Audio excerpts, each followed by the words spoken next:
Spurs finally signed Gallagher. Protest planned, and we preview West Ham. All that and more. Welcome to Project Spurs.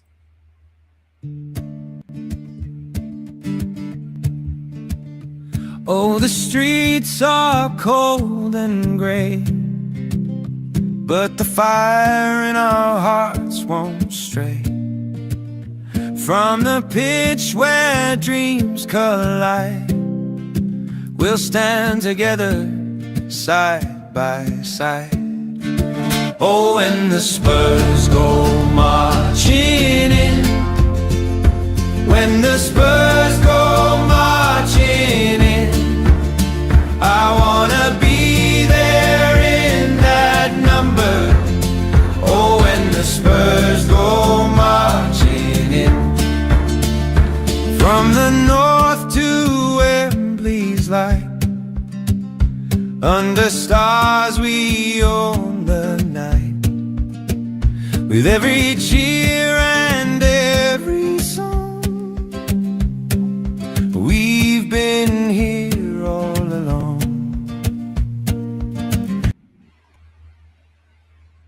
Hi, welcome back to Project Spurs, and a very special edition, a week edition.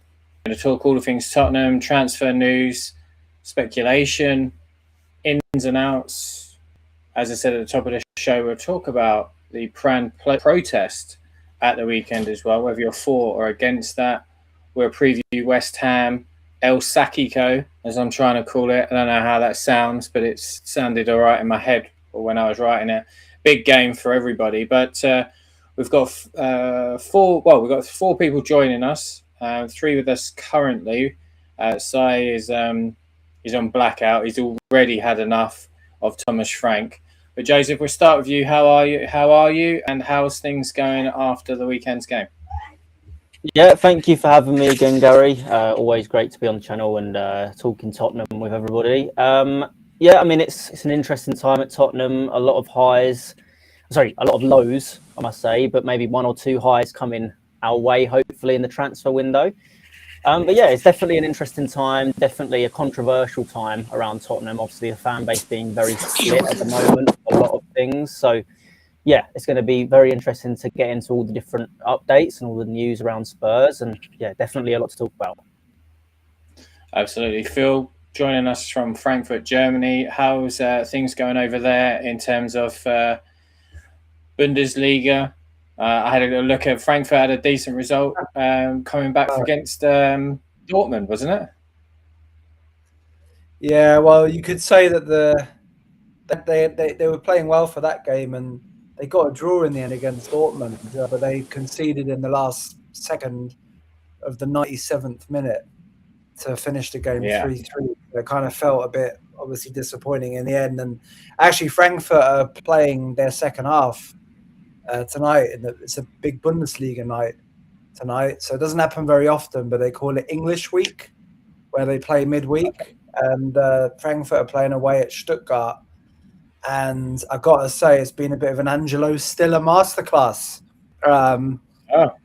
And we definitely had conversations about him, haven't we, Philip? So we've had more than one conversation about him, and the manager as well. The Stuttgart manager is very, very highly rated. But yeah, Frankfurt are losing 2-1 after going 1-0 up. So not a particularly great result probably for Frankfurt tonight. But look, it's great to be on again. I can see already we've got lots of viewers that have joined, and I'm sure we're going to get into the nitty-gritty about the last few days, and also some updates in the transfer window and West Ham as well. So yeah, looking forward to it. Yeah, lots of rumours going around at the moment, Si, but how are you after the weekend's game? Obviously, you're up in the Midlands. So how's it being a Tottenham fan after a defeat against Aston Villa? Yeah, it's I'm a little bit more picked up, I think, as of what compared to straight after the result. But yeah, I've had a few messages from friends of mine that are Villa fans and stuff, just the usual.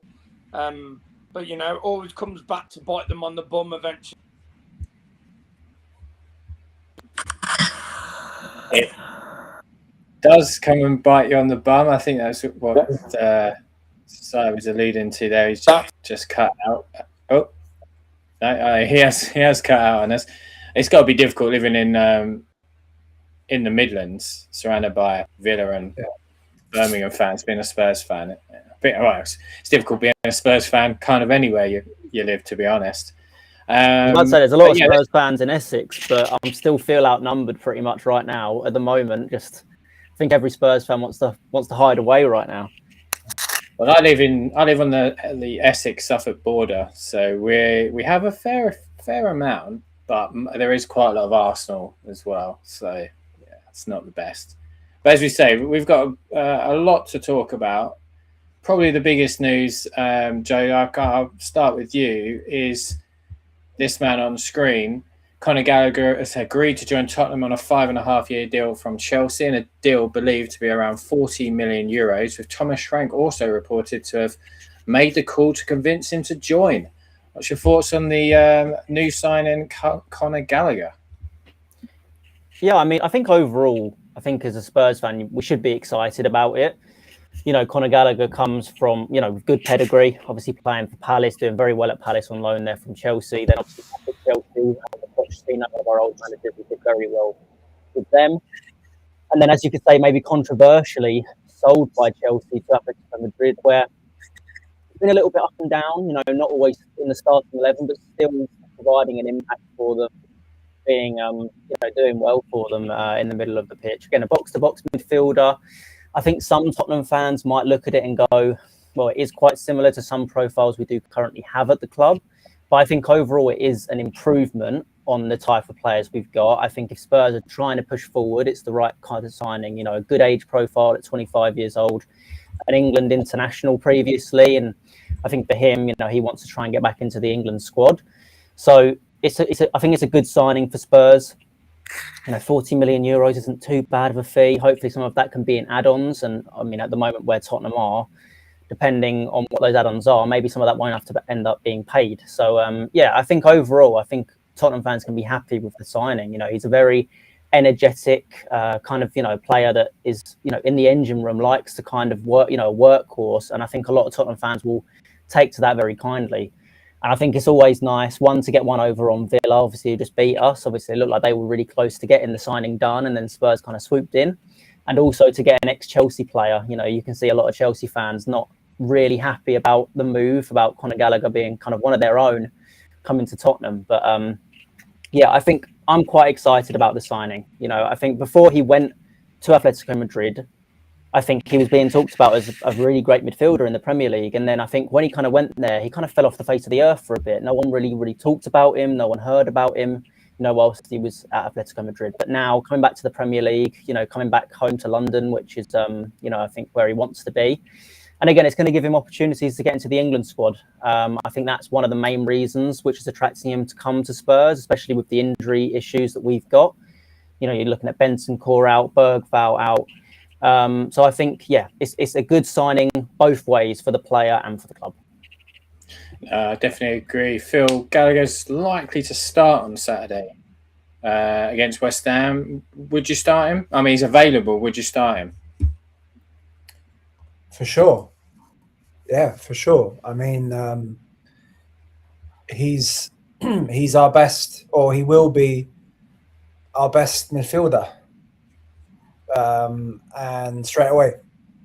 And if he's fit, which I assume he is, because he's played, I think he played played last week. I know he hasn't played as much this season, but I think he played last week. If he's available, then you play him for sure. It will give the fans a boost in the stadium. It will give the team a boost. And as I said, like straight away coming in, he's our best midfielder.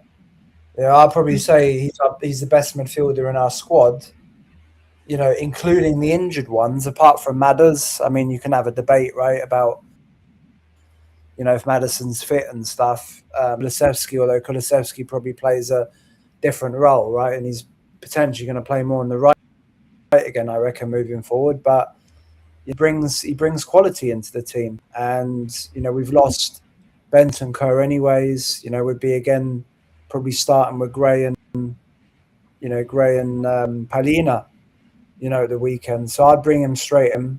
And look, I mean, I think we can't, like as Tottenham fans, we can't complain, about a signing that is better than anything that we have. And that's the case with Conor Gallagher. I've seen a lot about the signing. I just don't get it whatsoever, because it's not a case of, hey, we need a progressive ball-winning midfielder, so we're just going to buy Conor Gallagher instead. That's not what we're talking about here. We're talking about improving our squad and improving our first team by making an opportunistic signing of someone who we have been after for several years, and he's up for it. And as Joseph said, his energy that he brings, his the buzz that he brings, right? He will go in there and he will transform that midfield with his energy, with his running, his snapping at the heels of people, and his leadership as well, right? He brings leadership to us. So look, he's got to start on Saturday, and he'll bring a boost to the fans. Everyone will love it. If they read his name out and he comes out and he, hits the ground running in that game, he'll make himself a bit of a, almost like a favorite straight away. People will love him very quickly. I think. Yeah, I agree. I think he's a very good signing. I think definitely what we need. Callum, welcome back. Just talking about Conor Gallagher's impending transfer. Good price, €40 million, box-to-box midfielder, lots of Premier League experience. What's your thoughts?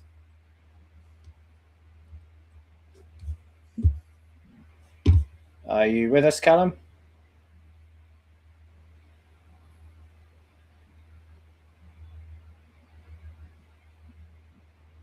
We may have lost Callum there. So we go to Si. Si, your thoughts on the pending transfer of Conor Gallagher? Yeah, I think it's for the price as well. I think it's a great acquisition. England international, Premier League experience obviously abroad now in the Spanish league as well.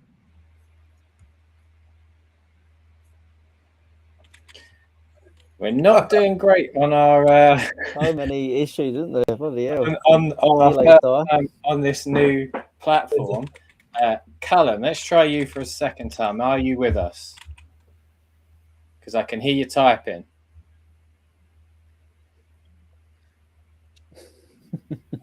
I can hear Callum typing.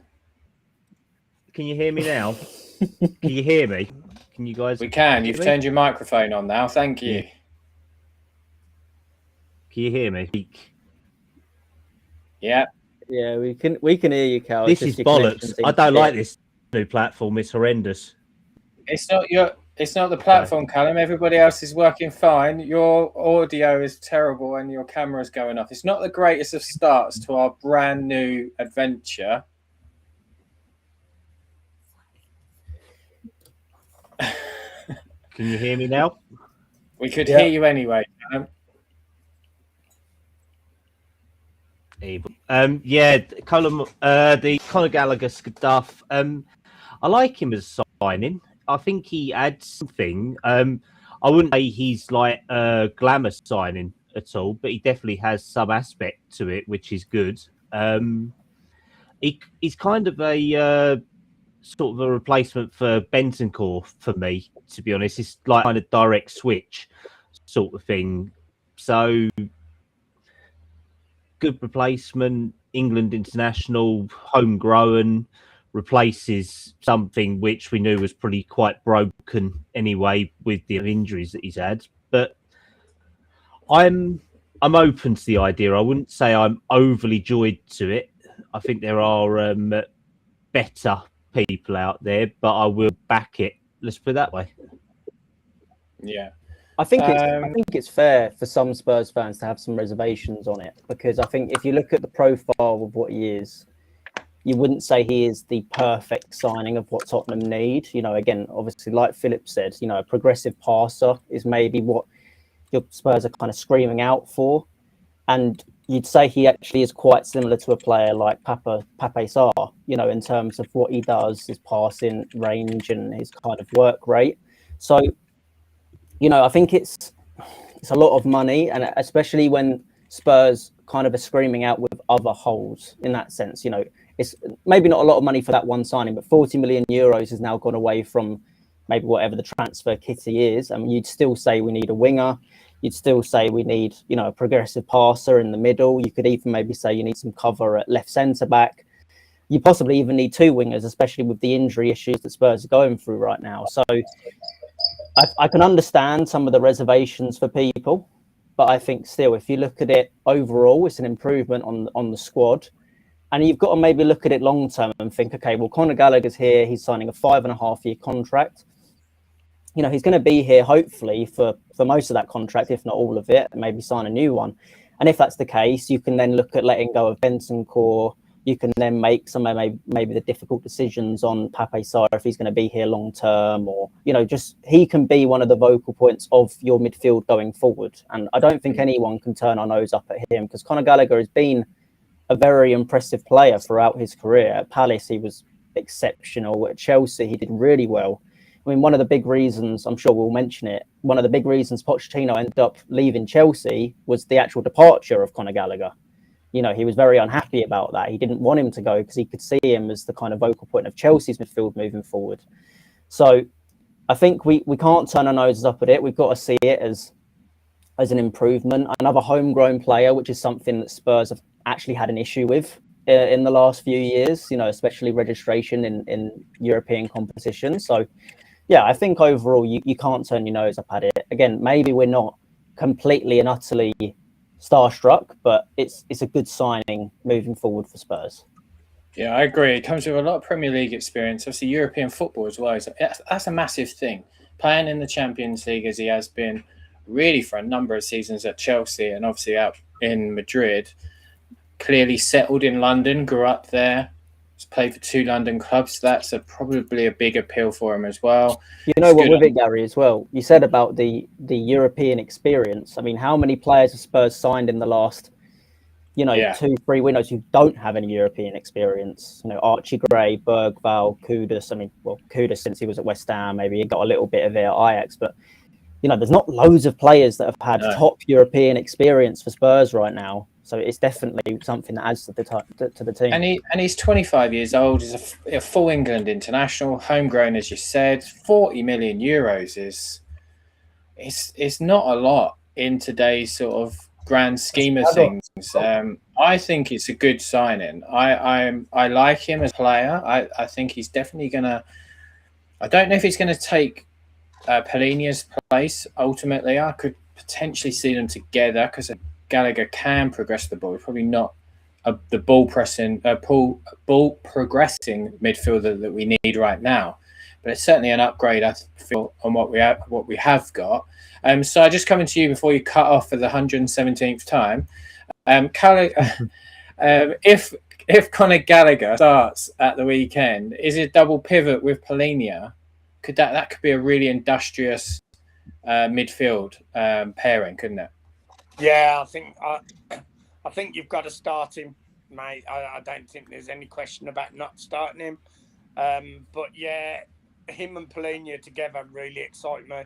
And I think the word you used exactly is industrious. So that's the type of player that Conor Gallagher is. I mean, when he was on loan at Palace, he looked brilliant there. He gets up and down the pitch, got such a great engine on him. And yeah, I'm really excited. And I think once all the midfielders are fit as well, if that ever does happen altogether, I think, he's going to be a regular starter. I definitely think. And yeah, I'm excited by this signing 100%. Yeah, I like it. Another signing that is potentially imminent, Callum, is the Brazilian left-back Sousa. He's reportedly travelling to the UK for his medical. Will be officially signed later this week. Tim Vickery, a South American football expert, highly rates Sousa. How are you feeling ahead of his arrival? I think we've got a good player on our hands, to be honest. I mean, like sort of a Brazilian fullback, as long as he's not like Emerson Royale, I think we'll be all right. I don't think we're really overpaying for talent on this one either. We're talking 15 million euros, so probably about roughly 9-10 million quid. it's a low risk one, to be honest. Worst comes to worst, he'll be back on loan in 18 months, like Alejo Feliz is down there playing his football in Argentina. But no, I quite like this one, and I think that realistically, we've got someone who can do something here. And from what we're hearing, realistically, he could be straight into the first team squad. Realistically, he's not going to go out on loan. It's going to be someone that Frank and the club agree on as coming straight in. So I don't think he'll be straight away ready to start playing, but he'll probably become a squad option for us. And the fact that we don't have a natural left back fit at the moment and only Spence there, I'm quite interested to see what he can give us, to be honest. Yeah, I think we've got Ben Davis. I think Davis is coming in and played well for those 2 games. Obviously, though, we do need some more cover in there. We do need a younger option. Phil, just coming to you, talking about cover, we'll now have cover at both left back and right back to see us into the summer. Are you happy with that sort of defensive depth that we now would now have? Yeah, I am happy with it. I think for now it's okay. I don't think we need to do any work on that. Porro has been pretty awful recently, way beneath his level that he can be. But I just think he's overplayed. I think he needs a rest, and I want to see Spence get more minutes on the right. I think we forget as well that Archie Gray can play, right back as well. He did that for Leeds a lot, right? I think he may have even played the majority of his games at right back in the end for Leeds. So he can certainly do a job there as well. And obviously at the left as well, we've got Udogie who's coming back to fitness, and I understand he could be back properly for the game on Saturday, potentially. Davies is still there to deputise. But look, I like this Sousa. I saw the interview in detail with Vickery, and Tim Vickery expert on South America and on Brazil. And actually, he very rarely gives a lot of praise, actually, to players. And it was a positive review by Vickery. So don't get carried away on it. But there are reports that he's been kind of eyed up by Ancelotti already, for the Brazil seniors. So he can't be that far off. He's going to have to get used to playing in a completely different climate, because I guess it's summer down there at the moment, and it's going to be pretty hot there and freezing here, so it's going to take time. But hopefully he's good enough to come in and start, at least get some minutes every now and again. So yeah, I think we've got a lot better cover now, and obviously Mickey van der Ven can still play left back as well, if we need him to. I was calling for him to play left back, and Frank didn't do it, but I still think that he can offer a lot there. So yeah, I'm pretty happy. I don't think we need to look at those positions right now. I mean, some people might say that Sousa is one for the future still, and obviously Udogie is injury, so there might be people who would say, well, actually we do still need another left back. And then Sousa would kind of be the up-and-coming guy, right? Because who knows, maybe he does take longer to adapt. Maybe we loan him out. I don't know, right? So potentially, if there's any players out there that we've scouted on the left, maybe there's an argument to kind of just see what happens there. But for now, I think we're okay. And probably it might depend a bit on whether Thomas Frank's here after the summer or not, or even in terms of what they would do. I think that's a question we'll try and cover towards the end, but it is another situation, Joseph, of are we buying players at the moment really for the manager we've got? Are they for club managers? And some people might even think for an incoming manager. It's one of them, because I like Sousa from what I've seen. I'm not Tim Vickery. I'm not some Brazilian football expert. I watched the highlights, and being in my previous sort of profession, you can dub highlights to make you look better than you are.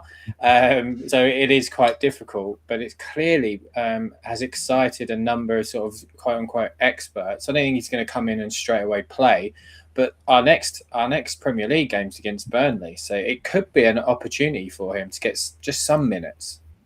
Yeah, no, for sure. I mean, again, it's a position that Tottenham really haven't addressed enough. I think a lot of Tottenham fans will look at that. You know, you think the only real left back we've had is a doggy for 4 years. You know, I guess you could say somewhat Ben Davis.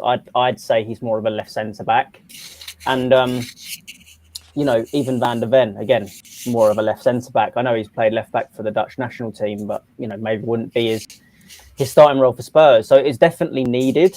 Again, I agree with you, Gary. I can't say too much on him. It's not like I don't really watch much of the Brazilian league, but again, coming with a lot of promise, it's great to hear about, you know, the experts talking him up. And obviously, you know, 19 years old, he can really grow the same as what Bergval's done and Archie Gray's done at Spurs. So, you know, I think it's another good signing. These are the type of signings you want to keep on making on a yearly basis. It's just you need to obviously make the bigger signings alongside it.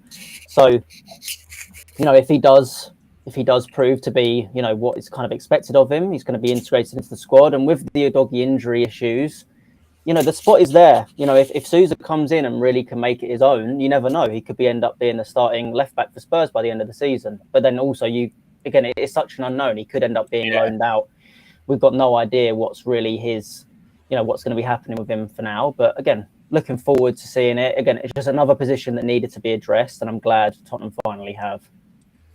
It's difficult to know what's going to happen at this stage because there's a lot of us that don't know much. I mean, I don't really know anyone that knows a huge ton about him. It's difficult because we can all sit here and say we've watched multiple Conor Gallagher games. It's difficult there. But Joseph, just sticking with you, Thomas Frank continues to be under immense pressure, even kind of alluded to it in previous press conferences as well. Is the West Ham game a make or break for him? For me, definitely. You know, I'm surprised somewhat that he's even kept his job after this Villa game. But I can understand why maybe they've kept him on for now. But I don't see how he can make it past the West Ham game if we lose. You know, it's not just obviously it being a bit of a rivalry, but it's also, I mean, look at how poor West Ham's season has been. They're currently in the relegation zone. They have played really poor football. Let's all be honest here. The squad isn't good enough. There's plenty of players in that team that are probably championship level. So this is a game that Tottenham have to win, and they have to stamp, you know, a bit of authority on the game as well. It shouldn't be a game that we scrape by. It should be a game that we dominate. You know, we dominated them last year at home. You know, we really took the game to them, and I think it ended up 4-1 maybe. It was a club, well, something like that. You know, we really did dominate them, and obviously at the London Stadium earlier on in the season, we beat them quite comfortably as well, especially after the red card. So it's a must win. I don't think there's any doubt about that. And I think if anything, if he even drops 2 points, I don't see how we can keep him on. And like you said about some of these signings, you said previously about some of these signings possibly being, you know, for a future manager. Again, obviously I mentioned about Conor Gallagher and Pochettino having quite a close relationship previously at Chelsea. You know, when I first saw Conor Gallagher, the links, I was like, you know what? If you really think back, and obviously Pochettino leaving Chelsea because he lost Conor Gallagher, maybe that's one thing that might entice him to come back. He's worked with him already and, you know, obviously worked well with him. So you never know. Obviously, we have to wait until after the World Cup for that and to see what happens with Thomas Frank. But yeah, for now, Thomas Frank has to win. Has to win. We never know what might be around the corner. The stars may align. Who knows? We can all keep our fingers crossed if we're Mauricio Pochettino fans. So just coming to you before you cut out for the 120th time on this stream. Is this an El Sakiko? I don't know if that sounded. It sounded better in my head. With Nuno Espirito Santos also under pressure, given West Ham's poor start to the season, as Joseph alluded to. Interesting as well. He got fired from Tottenham around this time. Was it around this time? October-ish? Yeah, So, I think I it mean, was about imagine being October sacked time. twice after losing at the Tottenham Hotspur Stadium. But anyway, is this El Sakiko on Saturday? It's a bit of an unknown, really. It might be a bit too early. Bit of an unknown, just like my internet connection. And Callum's? Yeah, I Pissed off. wouldn't really say it's El Sacchio. It's a little bit too early, maybe, but I'd call it more something like El Pressuro or something. Because whoever El loses Pressure. at these two managers, the pressure's gonna be so much on them. And Yeah. I honestly think that if Thomas Frank does lose this game, I just don't see where he goes from there, to be honest.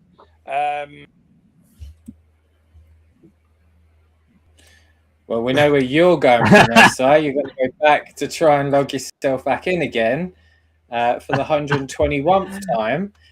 Callum, what are your thoughts on Thomas Frank right now? He's clearly been backed. He was backed in the summer. He's being backed now by the Tottenham ownership. But why is it not clicking? It's a weird one. I mean, if we put the money that he spent together now from the summer and what they're going to commit to Conor Gallagher, we're looking at over 100+ million. Nearly 160 million now for Sousa, Takai, Gallagher, Simmons, Kudus as well.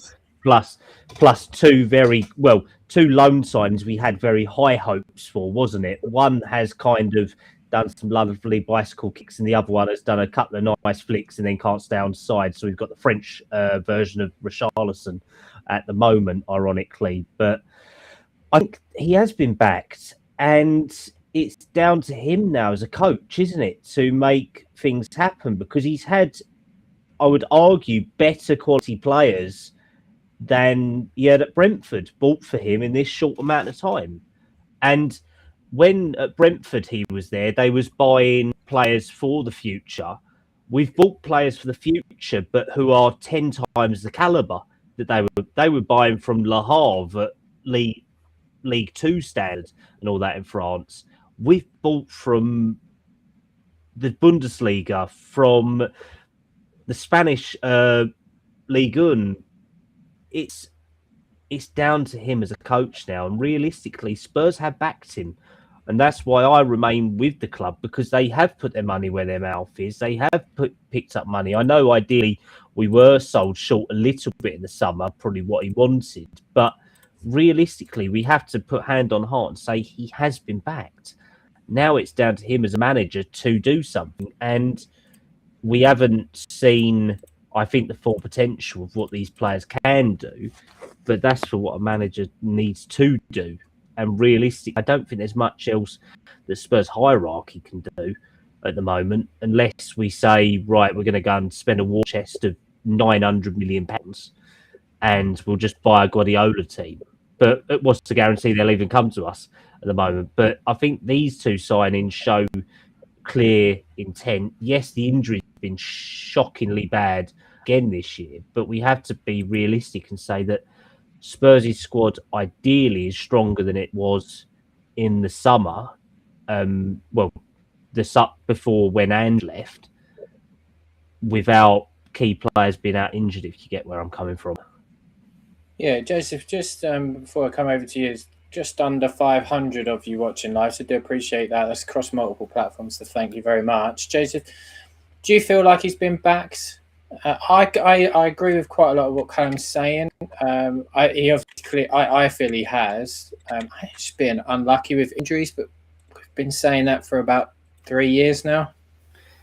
I think it's a tough one, really. Like, I think if you look at it on paper, yeah, he has been backed. You know, we spent a lot of money over this summer, and it looks like we're going to be spending a lot of money this January window. Obviously, 40 million euros on Conor Gallagher is sometimes more than Spurs have even spent in the last three January transfer windows, or at least when we had Pochettino for a while. So I think on paper, yes. I think one thing you've got to look at is the state the squad was in.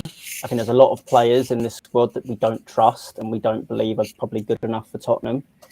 And, you know, it's something where you do need to kind of rebuild. And the fact that Spurs haven't been able to sell many players for a lot and then having to buy a lot of players for quite a bit of money, it's on paper, yes, we have backed him, but then also you're thinking, well, to be honest, you could go and spend another 300 million on this Tottenham team and it's still only just getting into the top four. So it's a bit of a difficult one.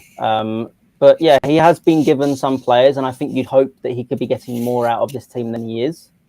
But again, the injuries has been a massive issue as they were last year. And, you know, I think it's the stat is about 70-80% of our goals from last season haven't been available for Frank this year, which is massive. You know, that's really integral to Tottenham. So I think, you know, you've got to look at it both ways. You've got to say, yeah, okay, maybe he has been unlucky, but he has been given the players. You know, he has been given money to spend in the windows, and you know, something that I think Tottenham fans struggle with the idea of that. You know, I think we always do want to go at the board, me included. You know, I'm not happy with the board. I'm sure a lot of us would like a new ownership. Moody git. It's hard. It's hard to ever kind of cheer on ENIC because we've seen what they've done with the club for such a long time. But then again, if you actually look at the finances involved, yeah, we are spending a lot of money. We are, and maybe it's the actual recruitment itself isn't good enough. The fact that, you know, Brennan Johnson comes in is already out the door. You know, the fact that we're looking at a lot of these players and thinking they're probably not good enough. Maybe it's more on the people ENIC are employing to spend their money, and we need to get more out of these transfer windows. We need to be signing players that we truly believe are going to take us forward. So yeah, it's definitely a difficult one with Frank, but he still needs to get more out of this playing group than he has. You know, I don't think our squad is 14th place in the Premier League. And even with the injuries, I think we could be a lot higher in the league than we are right now. You know, I definitely agree. Phil, where do you stand on Thomas Frank and being back? So are you happy with the back end? Do you think we've been left short, or like the lads say, Thomas has been given the resources, just not quite clicking at the moment? I agree with what's been said. Really, you know, he's been backed. You know, he's been backed quite well by the board, I think, so far. You know, there's still an argument maybe in the summer, you know, we could have, you know, got that additional player. You know, we could have got the left winger in. You know, we obviously were close to or we were trying to get Savinho, right? We bid for him, right? And we bid big money for him. You know, City didn't want to sell him. You know, there was this contract extension topic, wasn't there, with his agents as well. So we were prepared to back even more. You know, that's the reality. I mean, no one can say actually in the summer didn't want to go out there and another 80 million, you know, where potentially they would have maybe even gone out and got another midfielder. You know, we don't know that. So I think the criticism. Sorry, Philip, for interrupting. I think the criticism I think a lot of people have for the board in the summer was obviously how the summer went, not in terms of the spending the money, but the Morgan Gibbs-White saga and then the Eze saga, and obviously then Savinho, many other players, Nico Paz, plenty of players rejecting Tottenham. And maybe that's down to the finances around the contracts and the contract structure at Spurs. You know, I think there's obviously a wider conversation in that, but it's again, yeah, carry on. But it's a difficult one, isn't it, with the money involved in Spurs? It is, but I think, you know, the fact is that Levy. When did Levy depart? Like what day isn't he for the whole window? Just a couple of days. Yeah, it was just a couple of days after the window closed, weren't it? You know, so the fact is that he was backed in the window, but Levy was still there. You know, for the duration of the window, we had the Eze saga, which we don't want to talk about, but Levy was driving that, right? Or he was, you know, in touch with Parish and all that stuff, and they don't like each other anyways, and I'm sure those things didn't help, you know. And then obviously the Morgan Gibbs-White and all those other things. It was a horrible window to go through, but the fact is that Levy was there for it, and you know he's been the guy behind the scenes, being responsible for everything, being a bit of a kind of guy for everything, right? He's got the final say on everything. He wants to be involved in everything. I don't think Levy could delegate very well, and when he did, he had a very, very bad, finger on the pulse for who to hire. I think when you look back now, kind of even after 6 months later, and probably when we look back in a couple of years, obviously we'll be very thankful to Levy for the infrastructure, for kind of making our club compete again in some respects, right? Financially, bring us back up from the doldrums, because that's where we were. But from a footballing perspective, it's been a disaster, for X amount of years. And that's the only thing where I would then say, coming back to the point, is that, this is the first window without Levy. And, Vinay's only been there 6 months, essentially. We are, a lot of people, and I think probably all of us as well, have got our gripes with the board, and we like to complain about the board and everything else, or the decision makers. But as it stands, Levy's gone. So Vinay is the big boss now. And really, apart from that, it's just Joe Lewis's kids and probably Prjctspurs and Lange, really, in terms of like the people that kind of have any kind of real influence on culture, on decision making, on sanctioning money and funds, talent profiling, talent scouting. So this is the first time where Vinay is kind of in charge. And based on the fact that we have this ridiculous situation, I think, with Prjctspurs, I know that, the timing seems to have just been a bit random. He's got a new girlfriend in Italy, apparently. I think he's been going through a divorce, or he's gone through a divorce, from what I heard. And he's not had a great time, is he? He's got a new girlfriend. He's gone through divorce. He's been potentially going to prison. He's gone to Tottenham. That's probably the worst one of them all, isn't it? He's living his best life, mate. Come on. I'll tell you what. I've always divorced girlfriend and going to Tottenham. I've always really liked Prjctspurs, but when I saw Paul O'Keefe saying that he wanted to get Igor Tudor in as interim manager, I'm happy to see the back of him, because he is awful. Well, while we're talking of, to be fair though, Paulie. We'll just cover Fabio Paratici quickly. Fabio Paratici is believed that Thomas Frank was not the right man for the Tottenham job and wanted to appoint someone else in the summer. It's also been reported, as Joseph said, that Igor Tudor was his replacement as caretaker manager. Just quickly, coming to you, Phil, and your thoughts on that. Who would he have wanted to go for in the summer? Because this was like 30 people they were meant to have looked at, and it was like Thomas Frank was number one, and 3 months later, he wasn't even there then, was he? He was technically not even under contract with Tottenham. No, he wasn't, because no one knew what was going on. He's still a consultant, which he's mysteriously been for the last 2 years, with having whatever influence, I don't know, or helping in the background, I don't know. But, he's the guy who wanted to hire Gattuso a couple of years ago. Do you remember? And actually, it wasn't just a case of wanting to hire him. I mean, we made him an offer, didn't we? And he agreed to join, pretty much. And then it leaked out, and then there was a massive backlash to it, and they had to kind of completely backtrack. Who wanted to hire, I think, Fonseca.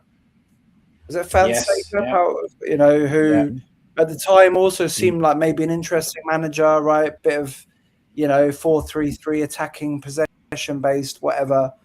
But in the end, he's not really been there and done it, or done it even in the years, not really successfully. And I think whenever Paratici wanted Nuno, didn't he? He basically he picked Nuno, and that was kind of coming from obviously what we had before. If you look at the managers that have come in Paratici's tenure, and probably the ones that he's been in touch with, I mean, it's just been pretty awful. And the fact that we looked at 20 or 30 managers in the summer, God knows, some of the names that were in that list, and it probably wasn't that difficult for Thomas Frank to rise to the top of the pint of milk, you know, like to be the cream on. Honestly, we would have got a lot of rejections maybe, but then on the other hand, we just won the Europa League, you know, so we're in the Champions League.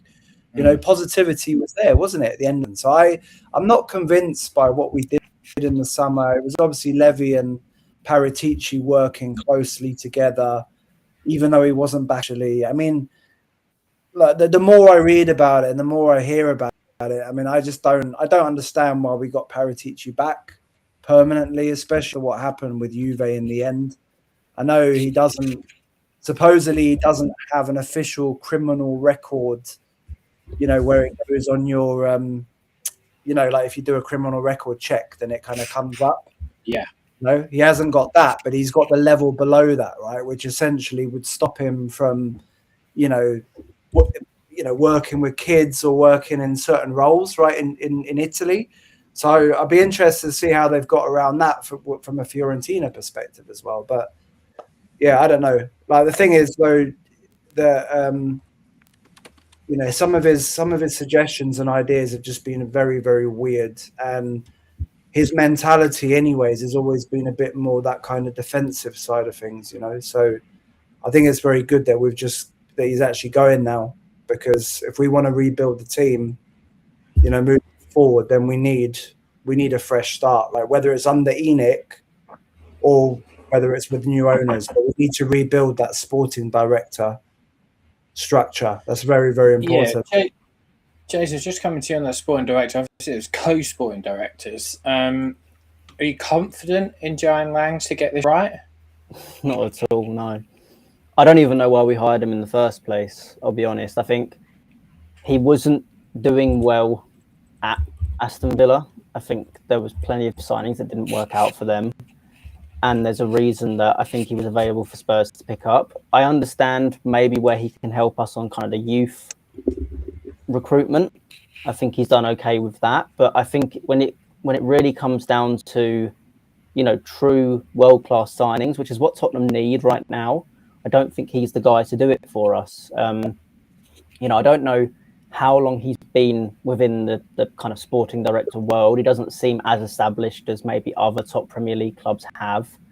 You know, you think about Arsenal getting in Berta after Edu left. You know, that was a real statement of intent from Arsenal to go, we are here to go and sign players from other top clubs. And Johan Lange does scream Tottenham in a sense, in a kind of, you know, kind of picking at the other clubs, trying to take from the people below you rather than trying to improve on what you've got. So yeah, I don't trust him. I think Spurs will need to go out there and go and find someone who's going to try and take Spurs to the next level. Someone who comes from a top club or who has experience at top clubs and knows what it takes to be a top club.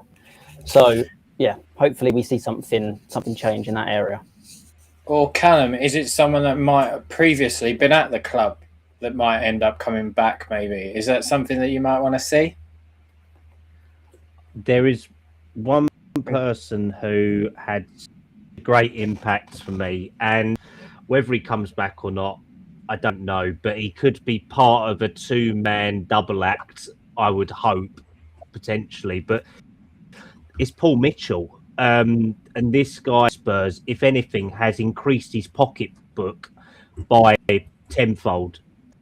Newcastle, Monaco, Leipzig. I mean, he's worked for some of the biggest clubs in Europe since leaving us, and he was brilliant when he was for us. So, and now, and he's responsible for some of these players who play for Monaco now, or who play for Leipzig, realistically. And he found some of the best young talent. They are now top young talent in Europe. So no, I'd love Paul Mitchell back, to be honest. I just think he would do so much better this time without Daniel Levy's micromanagement, realistically, because the reasons why he left in the first place, to be honest, because he didn't like having someone with their hand on him constantly with every process going through. So that's one that I think could happen potentially, because he is on leave, I believe, at the moment. That's why he left Newcastle. But I believe Spurs might have tried to contact him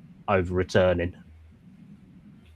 I'd be very up for that. He's got a good relationship at the club, as you said before. He obviously enjoyed being here, and he built something that we're all quite proud of. I know we didn't necessarily win something, but it's a team and a style that we were quite proud of under Mauricio Pochettino. Phil, just coming to you though, keeping up with the conversation on Thomas Frank. We saw a positive first half against Sunderland and a positive second half against Aston Villa.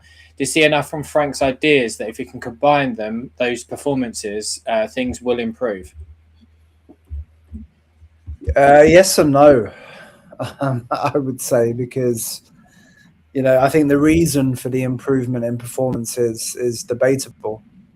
I mean, at least the last game of the weekend, on reflection against Villa, I think, in the second half, the players just threw away the copybook, the pitch book, whatever you want to call it, the tactical plan, and just took it into their own hands to try and salvage something from the game. There's a big debate about that. There's a big debate about that. I've seen on a few people have said, yes, they think that's the case, and others think that it isn't. We'll come around to everyone, but do carry on, because there's quite a bit of a debate going on that. And on other podcasts that I've watched, like we listened to, like The Athletic have even sort of alluded to that as well. I'd love Gary, to think. Sorry, just a fun one. Just while you're saying The Athletic, I've just seen online that West Ham first team have a 50% salary reduction clause in their contract in the event of a potential relegation to the Championship. So if they get relegated, their squad is fucked. They are genuinely venting money just to save it off their wages. There is a possibility that they're probably trying that, because the ownership won't put money. It won't. He's bleeding them dry, essentially, if you listen to... And like I've said before, all of my family are West Ham fans, apart from me and my brother. And, it's they're kind of being sort of led up a dark passage here. And it might be that he's trying to asset strip it to sell it and make as much money as he possibly can. I'm very worried about it. I don't have the same hatred for West Ham as everybody else does, because I've grown around it, up around it, so I don't have that hatred. But that is very worrying times for them. And those players, surely that was motivation enough, right? But then again, actually, players are just going to say, "Well, I'll leave anyway." So yeah, exactly. Carry on as you were, Phil, please. I was just saying that I think. I'd love to believe, and I'd love to be able to say with conviction that it was Thomas Frank changing either the mentality of the players, tweaking the tactics, because they played more through the middle in that second half from the word go, coupled with that increased energy, pressing, running, which just wasn't there in the first half. So it's just kind of like how can you go from the first half to the second if you compare it? How can you go from that? It was such a big difference. Look, I'm sure that Thomas Frank, frolicking right at half time and said, look, all of our reputations are kind of on the line here. This is a trophy we can win, generally, like the fans love the FA Cup, blah, blah, blah, right? And I'm sure that was an element of it, but I don't know. Like there was too much almost chaos in that second half, just positive chaos. The players just throwing themselves around, not even like standing in places where they should be. Like Palhinha, he was fantastic in that second half, right? But he didn't rigidly stay in his kind of holding role. He was marauding all around the pitch up the front there. And I'm pretty sure that Thomas Frank specifically didn't say to him, you've kind of like got a bit of a free roll, go out there and just do what you want to do, or go out there and do a Harry Redknapp kind of, throw yourself about a bit and have fun. I don't think he did that. So I believe that the players were maybe a bit, pissed off, and they just said, come on, like we need to just kind of make this happen ourselves and, screw the tactics. I've been Thomas Frank in the whole way, as but in the last 2 weeks, I've really started, analysing, being a bit more critical, and maybe, like just actually maybe taking my rose tinted glasses off a bit and actually just analysing a bit more and saying, well, you know, a lot of people I know have been saying for months, you know, that the progression is just on the wings, long ball. You know, we're obviously coming back saying, well, once those 80 goal contributions come back and the creativity in midfield, it's going to automatically improve, which it will. But is it enough? Philosophy there. So, is it enough? Is probably the best. Is probably the best sort of word of that. It's Tottenham. Is it enough? Are we given enough? And Joe's coming to you. What's your sort of thoughts on that? Do you think that the players just said, like, F this is our season's on the line? Because essentially that's it. That was our season was on the line there. Or did Thomas Frank just go in there and say, look, lads, reputation's on the line here. Let's go for it. Where do you sit on that sort of argument? No, I agree with Philip. I don't see how Frank would have decided to do that. I understand the situation. You know, you're 2-0 down in a cup competition. You just want to try and do everything you can to win. But to me, I hadn't seen Tottenham play that way. That 45 minutes, I hadn't seen Tottenham play that way all season. You know, there was it was completely, you know, free flowing. Everyone, as well, even pressing Villa when they had the ball at the back. For some reason, we haven't really seen any of that. And when we have, it's always been one goes, then another one goes, and another one goes. Whereas this time, they were all kind of pushing together, exactly how a press should be. So, yeah, and Philip makes a really good point about Paulinho. He was kind of just in a free roll. He had complete, you know, he had complete freedom in what he wanted to do. Thomas Frank has never done that. Not even with Brentford, he never did that. He never allowed players to have that kind of freedom. So, yeah, I agree. I don't think Frank had any real say in what happened there. I think the players were just like, you know, we've been giving this fan base crap for months at home. You know, we haven't seen good performances. We've seen, you know, they're getting booed off pretty much every time there's a whistle. They're getting booed off at half time, at full time. It's just, I think they just had enough and they were like, look, we're all good footballers, because they are. A lot of them are international footballers. They're all technically gifted. And I think they've gone, you know what, we actually can go toe to toe with this Villa team. We do not need to be scared of them. We don't need to sit back and let them try and nullify what they can do. We can actually go for it. And right now we have nothing to lose. We're 2-0 down in a cup competition. So it was good to see us do that. But I don't believe Frank was behind it. You know, it would go against everything he's kind of been at Spurs so far. So I'm 100% ready to back of Frank. I'm sure a lot of Tottenham fans are. Obviously, you know, I do think we're going to beat West Ham coming up. I do think we will, because of how poor they are, which will just mean, obviously, that Frank will say. But again, Tottenham needs to get points. They need to keep on picking up results. And, you know, we'll see. I hope, no matter what happens in this season, I hope Tottenham really look, you know, in the summer they have a real kind of look at the season as a whole and see if Frank is the right manager to go forward. You know, even if he stays in the job and maybe we finish 10th, you know, he improves us slightly. I hope they really do look at it and go, is this the right man to lead us forward? Because I think they just got the appointment wrong. I just don't think he's a Tottenham manager, and I think they really need to look at it fully and decide if that should be the case if he stays on. Callum, just coming to you on that point. Thomas Frank said after the game against Aston Villa that was the performance and way that he wants his team to play. Phil and Joseph think it was more on the players. Where do you sit on that? To be honest, I think it's down to the manager and the coaching staff, because realistically, if players go out there and just go and play out, then he's lost the full room. And that's him lying in a press conference to say, I'm completely done. Everyone's overruled me. I've lost control. I don't think any manager would ever do that.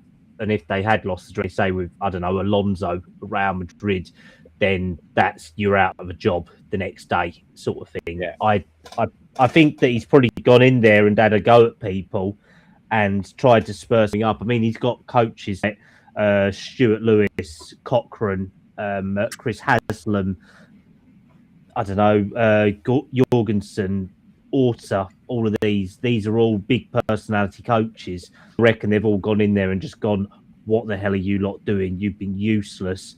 Get a grip and show something, or we'll probably be sacked in the morning.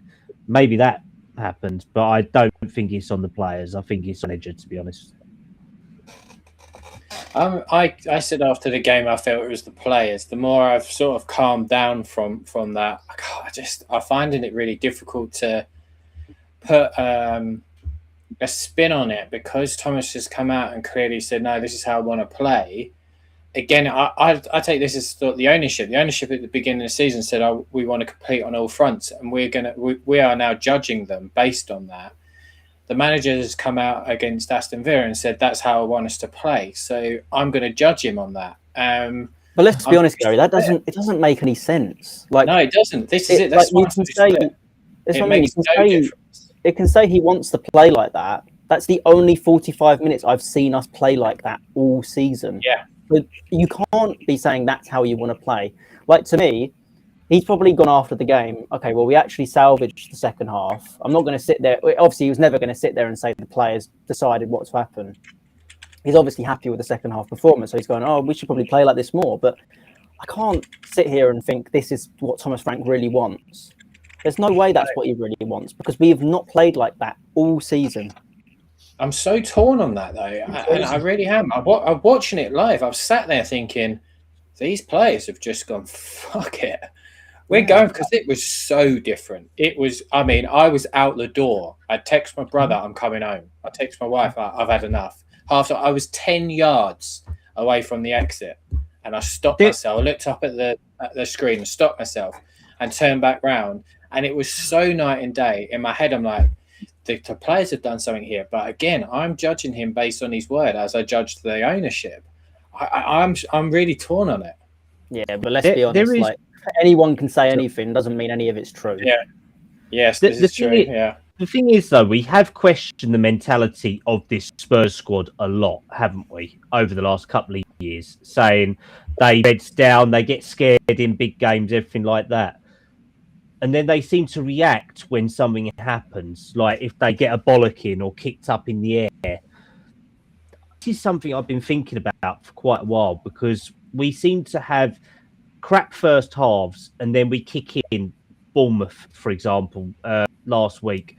That was a better second half performance than we've seen. When the going gets tough, this Spurs squad seem to, in the first half, forget all the basics of football, thing that's been coached into them for the last 6 or 7 days before matches, and put their heads down. And it's only when they get something at half time that either Spurs them on or they fall apart. That's the only thing that's making me think this is down to the coaches for it, because they just seem to switch off. If you think as well, going back to Mickey van der Ven's interview with Gary Neville, it's just popped up in my mind. He said that him and Christian Romero went in and spoke to Ange and said, we need a plan B. Now, if the players had taken it upon themselves, they would have just done it, right? Mm-hmm. It's just popped into my head. I am with you. I am with you and Phil on it, because I said it as soon as I left the stadium. Yeah.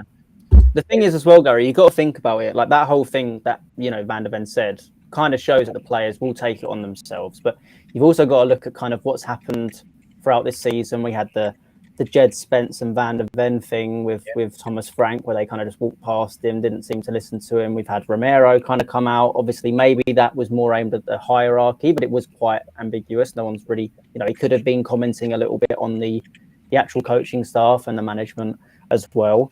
So it's clear these players are happy to voice their own concerns and are not scared of management and are not just hell bent on kind of going by what they say. So I don't know. I don't see why the players wouldn't have made that decision on themselves. Again, you've got to look at the position Spurs are in right now. 14th place. They're getting booed by the fans pretty much every single game. They're getting songs sung, sideways and backwards, all this kind of stuff that would be demoralizing as a footballer. You're sitting there and your own fans are basically taking the mick out of you. Like, you'd want to make a change, you want to make a difference. And I'm not convinced that Thomas Frank has tried to make that difference. Like, just why has it taken this game? We're now in January, we're in the new year. Why has it taken this game against Villa for something to suddenly switch? Like, we could have seen this months ago. Why didn't we see it at Arsenal? Why didn't we see it Chelsea at home? Why didn't we see it in all these other games. So it's just, I don't understand. I can't see how the management's finally just decided that this is going to change and we're going to suddenly play this free-flowing attacking football, because they haven't shown it once. If they've changed, Phil, do we see it on Saturday? I honestly have no idea how we're going to turn up in that game on Saturday. That's the problem. Like, despite West Ham being poor, you know, we should be like starting that game off like we played in that second half, right? Get in their faces with an early goal. Will we? I honestly, I don't know. I can't say it. And see, my problem is like, it just looks too often that we've got the handbrake on, you know, or that the players are all dragging, like, you know, weights, you know, behind them on chains, you know, like literally, right? And that they're, whatever they do, they just look ponderous in that system. There's just no like energy. There's nothing, you know. That all too often that's how it looks. And in that second half, it was just like taking the shackles off, and they were, you know, like letting a horse out the stable, you know, and the horse just runs off with energy and it's like, oh, I'm free.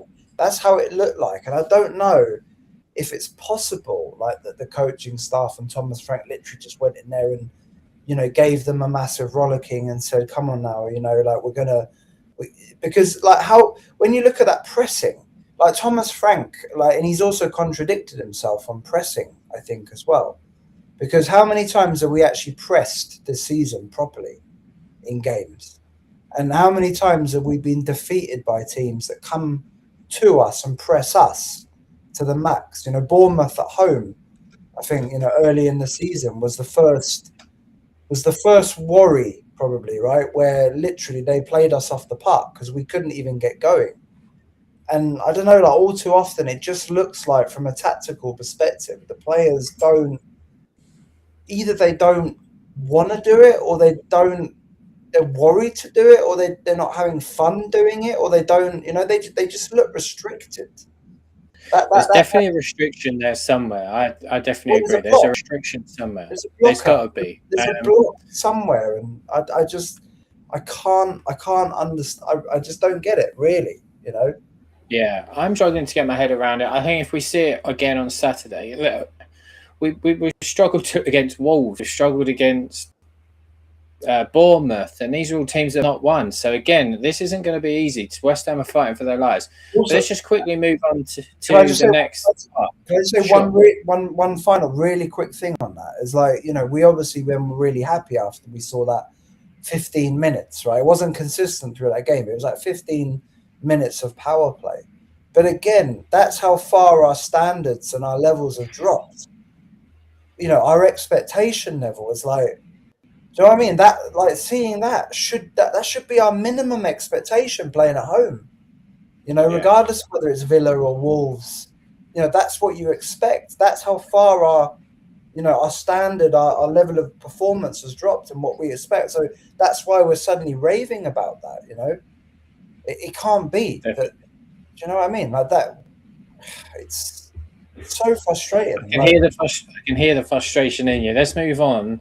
Joseph, what are your thoughts just in and around the club at the moment? I mean, I don't have a lot of hope. I think everything does feel very negative. I am quite a pessimistic fan. So, you know, naturally I might be kind of leaning on that side, but, you know, it all just feels very up in the air. You know, we're not getting a lot of communication from the club now. I think that's something that's quite disappointing, especially after we saw kind of Vinay coming out, you know, after the Europa League trophy, and it felt like he was going to be constantly talking to us. Now we've gone through a really poor patch. He's gone radio silent. No one's heard from him. But it's hard. You don't really trust the ownership. You don't trust the manager. You don't trust the playing squad. I think in all three aspects of the club, that, you know, in that sense, in terms of people, the ownership, the playing squad, and the manager, I think you'd really think, you know, I think most Spurs fans will be kind of like unsure if any of them are good enough for Tottenham. You know, you're thinking you'd like new owners, you'd like a new manager, you'd like better players. So it's hard to really, you know, fully feel connected to this team, feel connected to this club when you really have no idea what the future holds for Spurs. We don't know what direction we're going in. We're not really, feeling too optimistic about the future, but yet we can't say we're feeling really pessimistic either, because it's just, we're up in limbo, really. We're in purgatory. So, yeah, it's a really weird feeling as a Spurs fan. You think back to the days of Kane and Son, Eriksen, Ali, and everything felt great around the club. It all felt like we were moving in one direction. And now it just feels, it feels like we're in disarray. No one really knows what's happening. No one knows what's going to happen next, So it's just, it's really tough. But we just need to salvage something from this season, whether that be just something to give us some kind of hope going into next season, whether that be somehow scrape some kind of European position. We need to see a turn from this January window. Hopefully we're seeing the ownership really put their money where, put the money where the mouth is. Finally with this Conor Gallagher signing, linked with other players like Adeyemi Akiliush, I can't really say his name, the Monaco winger. That's good to see. We need to see them spend money this window, especially with all the injury issues we've got. And that's another thing. I mean, I know I'm kind of jumping back, but how we're so in the dark about some of these injuries. With Kulusevski and Maddison, we don't really know what's going on with Solanke for such a long time. We had no idea what's going on with him, and it's a shame that the club isn't communicating. Just up walking into the stadium, isn't he? Like just rolling in. You're right, lads. I'm But back. the club should be communicating more. I think people sometimes don't realise how much money it costs to go and watch Tottenham. It is probably the most expensive in the Premier League, or up at least on par with some of the bigger clubs. It might be the most in Europe. And considering the football we're given and the product we're given, it's not worth the money. I haven't been to a Tottenham game for a while now, but I don't want to go to a Tottenham game. One, because it's so expensive. The actual whole day out costs upwards of 200, 300 quid. But also the actual football itself. Why would you want to go and watch Tottenham right now? You wouldn't. It's not entertaining. Well, you do it for the love of the club. Unfortunately, yeah, some of us do. Some of us go to all the home games. I have been so far this season. I think I've missed one. But you're not going into it optimistic. You're not even going into it truly looking forward to it. You know what you're going to get. I had a really good feeling for Saturday. I woke up, felt really positive. Thought we're going to go for this. I felt all the way to kick off, and 5 minutes in, I was like, fucking hell. I might go home. But Callum, come to you. What's your feelings in and around the football club at the moment? Are you happy? Do you think that the window we're in now, because this is the first one without Daniel Levy, we might sort of start seeing really the intentions from the quote-unquote new management structure?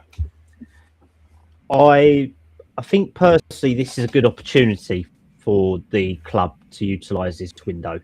It will show where they are at sort of midway through a season of their first, i.e. hands-on role, being in charge of a tenure. I like the squad that we have. I think there is potential to it. I think that, yes, the football has a lot to be desired for it, but I still continue to back Spurs. I will still sort of watch games and go to games. I will complain and grumble like everyone on here. I don't think I'm as hardline probably as Joseph is.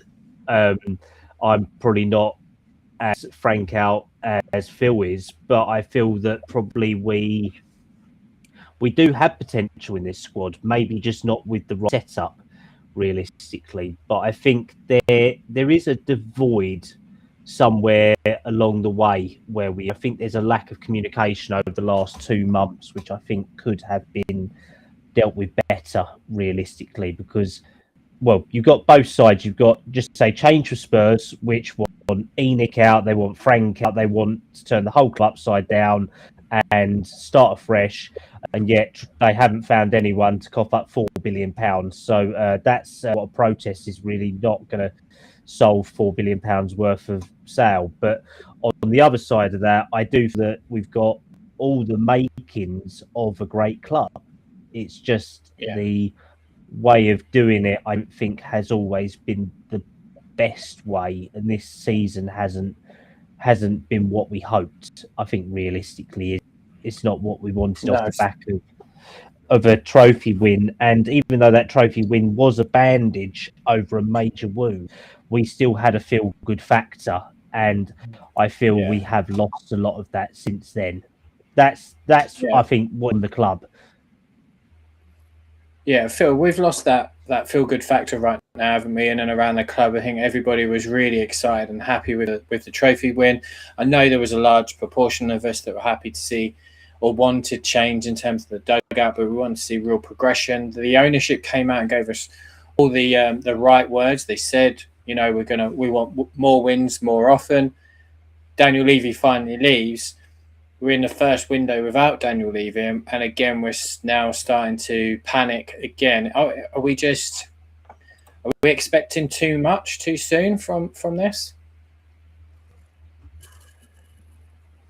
We find ourselves in these really weird catch-22 situations, where because of like things that have happened and also things that haven't happened, we can't seem to win, sometimes either. Like what happened with Ange in the end, like winning the trophy.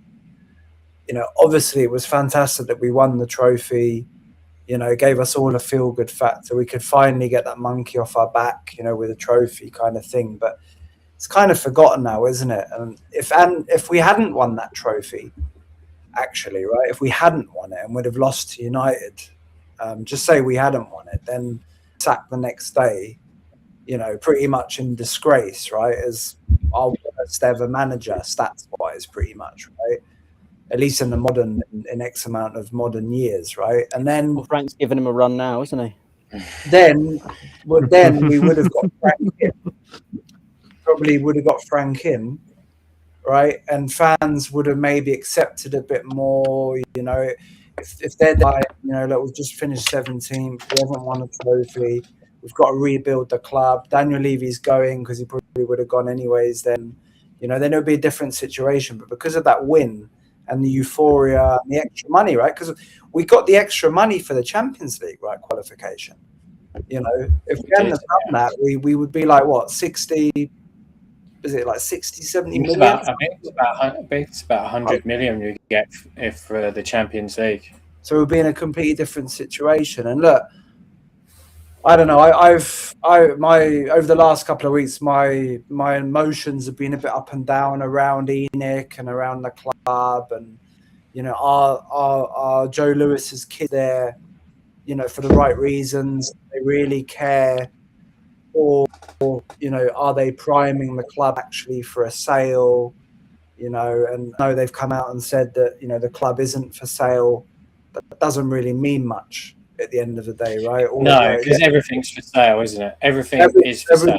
Everything's for sale, right? And it wouldn't surprise me if there is still interested parties behind the scenes. Why wouldn't there be? But yeah, it's got to be the right price. It's got to be the right setup, and that's difficult to get at the moment.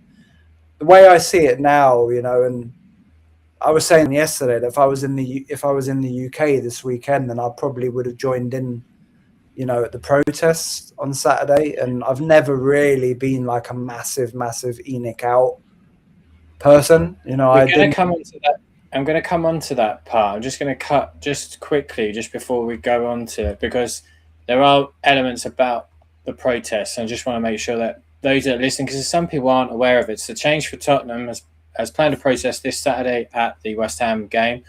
They announced on social media their unhappiness with the January transfer window, recruitment, Thomas Frank, the club, and the way it was, way they've made announcements, or radio silence, as Callum put it earlier. The ownership came out obviously in the summer and said they wanted to compete on all fronts. But Prjctspurs are unhappy with the leadership and the direction. I'm just going to go around everybody. Let's not spend a huge amount of time in terms of discussion. But Joseph, where are you on Prjctspurs, the protests? Do you support it? If you don't, why? And if you do, why?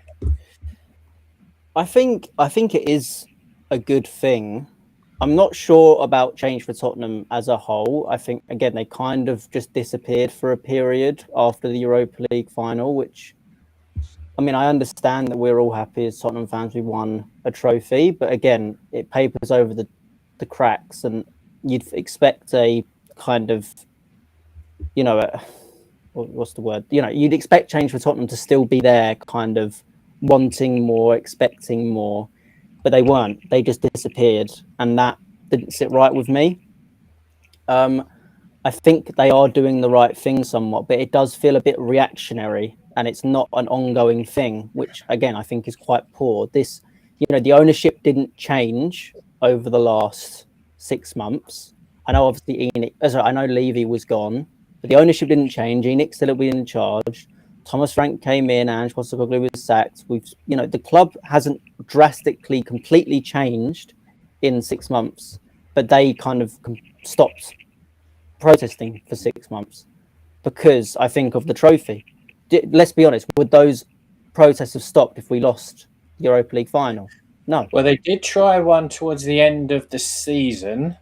I can't remember. I feel like, and please correct me if I'm wrong, people in the chat, if you are listening, I think it was the Crystal Palace game. They tried it there, and there wasn't really anybody there, and there was a bit of an argument around it. So I think some people didn't turn up that should have been, etc. But wasn't it like they was looking for like 2,000 people and 200 people turned up? It was like quite. I think it was less than that. Yeah, it was quite a small amount turned up. But the original one that I've highlighted here in this photo, I'm actually in this, by the way. I don't know where, I can't see myself, but I'm actually in that. I did go and support it.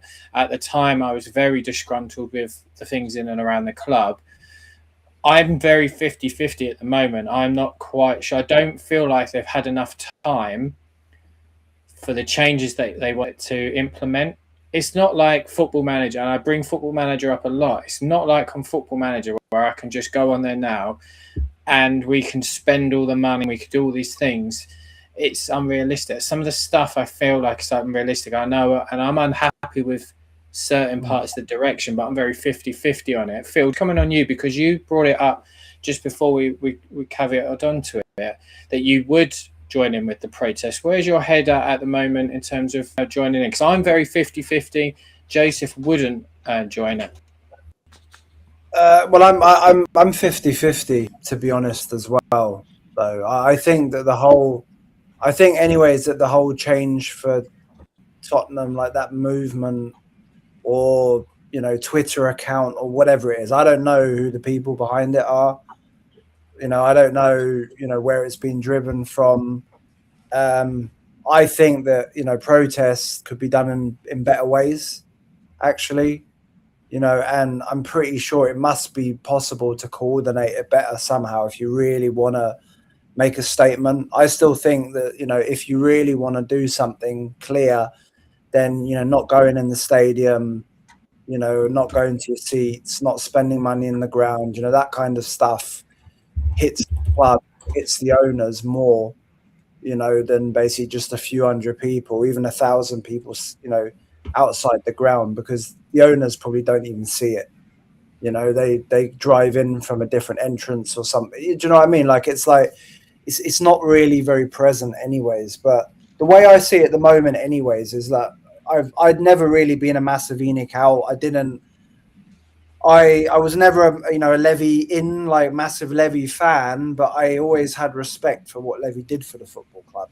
Bearing in mind I've lived through the very dark days of the 90s, let's say after the FA Cup win, and the early 2000s, right, where we were practically as bad as we could get. There was darkness because Arsenal were winning everything. They built a new stadium. We had no money really. It was kind of like, are we ever going to get back to being a top four, even be able to compete with the likes of Arsenal again? And we managed it.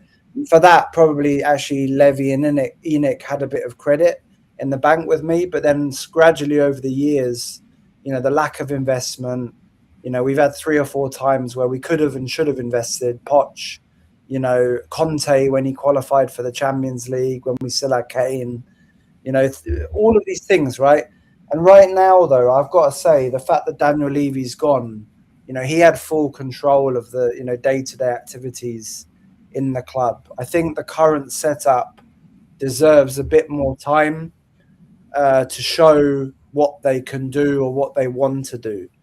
Vinay has only been there 6 months. He's the new CEO. He's probably come in and he's tried to do things so far. He probably hasn't managed to do some things. He's a fresh face into the club, and Joe Lewis is Viv, and the whole of the ownership now, as they are, they've talked a lot, haven't they? They have said they're gonna spend money and they're going to invest in the team. Well, now's the time to do it. To be fair, we've bought Conor Gallagher. It looks like we're getting him for that investment, which is a good signing. Sousa, 45 million spent so far. We've sold Brennan Johnson quickly, at the beginning of the window, which I was fully on board with. And I didn't criticize the club for not having a backup, already in for him, assuming we're going after, other players. So I think there's been good business done. And at the end of the day, it's still debatable who picked Thomas Frank. I think they deserve a bit more time to show what their real intent is and whether they're going to follow through or not. And we also have to see what their feelings towards Thomas Frank are when it gets bad. Because it could be, in all honesty, even if he loses to West Ham and he draws to Dortmund, a lot of people are saying he's going to get fired. Maybe he doesn't. Maybe even though the fan protests and the feeling is going to be so bad, maybe they still stick with him just because. I think they will. I think they probably will stick with him anyway, because I think the PR issue behind it is going to be terrible unless we're embarrassed by West Ham and then we go out of the Champions League on Tuesday. It's going to be difficult for the ownership. I understand the reasons behind the protests. I get them. At the time of this one, there was a good couple of thousand because I was in the middle of it, and then I went up to the top of those steps you see at the top left, took photos from there. Bearing in mind that I was anyway a live events producer, so a pretty good judge of crowds. There was a lot of people there. The second one, I believe it was at Crystal Palace. It might have been the one before. I got too late, and apparently there wasn't as many. My concern on it this time is it's perhaps been a little bit rushed through, and the idea is to pressurize some transfer targets, and then all of a sudden we've signed Conor Gallagher. Now I don't believe that there's been a protest announced and then we immediately go and spend some money. I believe we've been doing that behind the scenes anyway. I think it's just been a little bit rushed, personally. I'm very 50-50. I don't think we've given enough time to this new management structure. I'd like to say, Gary, if I can, because Yeah. I know you said I wouldn't. You said I wouldn't go protest, and it's not that. I kind of do agree with everything Change for Tottenham are doing. I just think they haven't done it the best way they should have. Sure.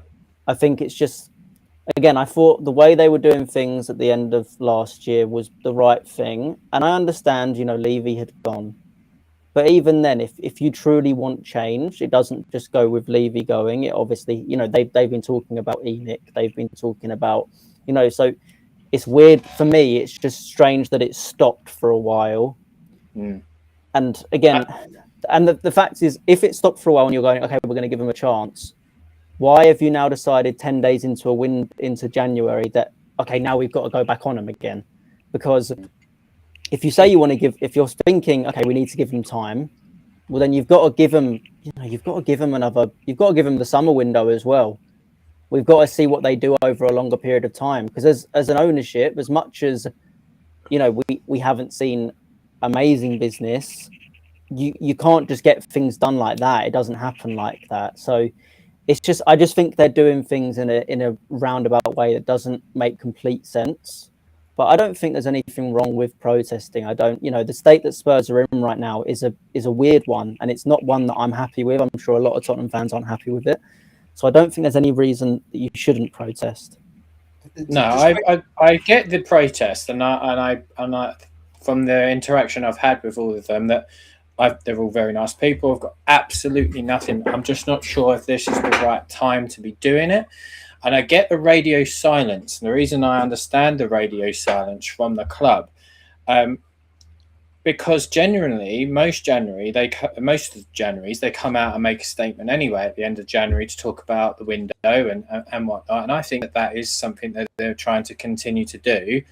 And they're working behind the scenes to try and fix things. There is a lot of reports saying it's in disarray behind the scenes, and the manager and all these things. And I understand the protest and the frustration. I just feel like it's slightly rushed. I think it could have held off. Callum, just come to you, because I know that you are not for the protesting, right?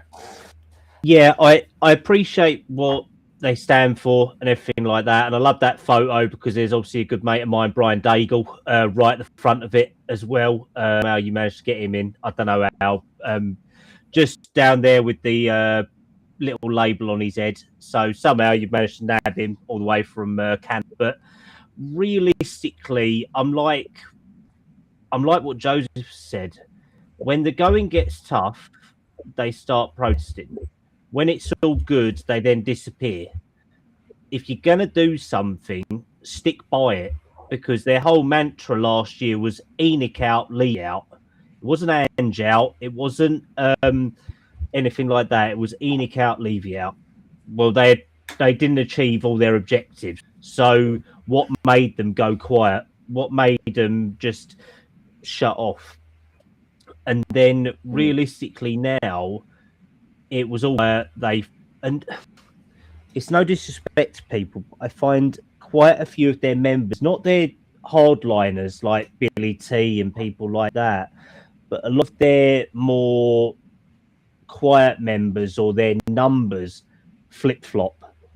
They go where they like. They don't stick by it. If you're going to do something, stick by it. Don't do it. And that's where I think their weakness is, that if you're going to take on the club, you stop buying concessions, you stop going to games, you stop buying tickets, you stop buying merchandise, you stop following all their social media, you stop commenting on everything, and you protest en masse.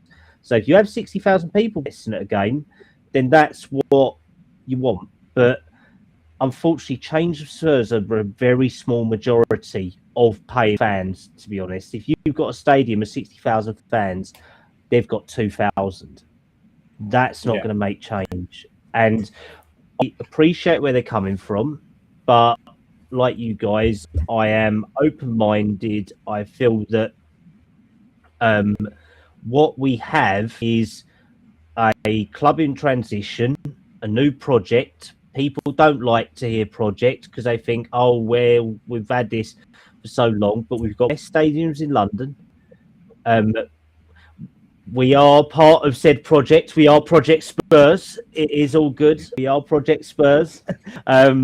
Go like and subscribe, plug us. We have got over 1,100 of you watching live right now. So we do thank you on X from all of our accounts. So please go and like and subscribe. But yeah, realistically, if we are going to, or if people are going to do something, because I will say I won't be protesting. I will stand by it unless something dramatically happens where the season just blows up on itself and everything falls down. I will stay loyal to my club and all that. And it's just the way that I am and been brought up. But if something dramatic happens, then I will happily go and stand with you guys and see what you're about. But at the moment, there's too many mixed messages from Prjctspurs. There is no clear objective from my point of view of what they want, because they keep changing, and that's the problem that I have with it. Yeah, at the moment, it's Thomas Frank out, it's Enoch out, it's everything, and not enough money. So I understand that come. As I say, I'm very 50-50. I don't know what I'm going to do. I'm going to be at the game, so I'm not too sure whether I'll be standing with it. I fully back and appreciate what's being done. I'm just not I'm under the right circumstances. So I'm I'm torn, whereas before I wasn't. But Joseph, go ahead, please. Yeah, I the one thing I really do agree with Callum on is the fact. Okay, obviously I know you need to be at the stadium to protest. They don't seem to be.